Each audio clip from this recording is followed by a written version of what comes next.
Usiku wa kuamkia leo, makombora kutoka Iran yameripotiwa kutua ndani ya Israel na kulenga vinu vya mafuta, yakisababisha milipuko mikubwa na moto katika maeneo ya viwanda. Mashuhuda wamesema moshi mzito umeonekana angani, huku sirensi za tahadhari zikipiga katika miji kadhaa. Iran imethibitisha kuhusika na mashambulizi hayo, ikidai anga la Israel halina ulinzi madhubuti, kauli iliyoongeza hofu ya mashambulizi zaidi. Serikali ya Israel imesema inachunguza uharibifu uliotokea na kujiandaa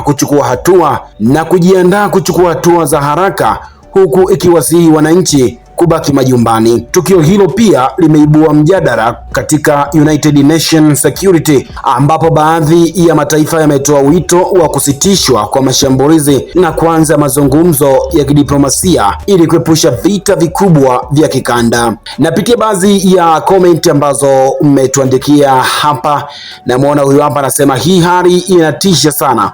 Vita vikizidi kati ya Iran na Israel vinaweza kuathiri dunia nzima, hasa uchumi wa mafuta.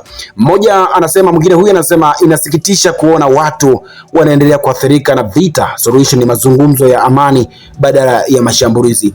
Na mwingine huyu anasema Iran inaonyesha nguvu yake ya kijeshi, lakini hatua kama hizi zinaweza kusababisha vita kubwa zaidi katika Mashariki ya Kati. Naweka nukta na jumbe mbili za mwisho. Anasema wananchi wa kawaida ndio wanaoumia zaidi.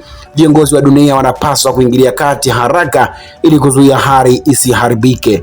Ujumbe huu wa kwanza na wa mwisho anasema kama mashambulizi yataendelea yanaweza kuathiri hata bei za mafuta duniani. Hili ni swala linalogusa mataifa mengi. Asante sana Mwanabaharia TV kwa kuendelea kubaki nasi na kuendelea kutufuatilia habari zetu ambazo tunakuletea. Asante kwa kuifuatilia Baharia TV. Usisahau kulike, kusubscribe, kucomment na kushare.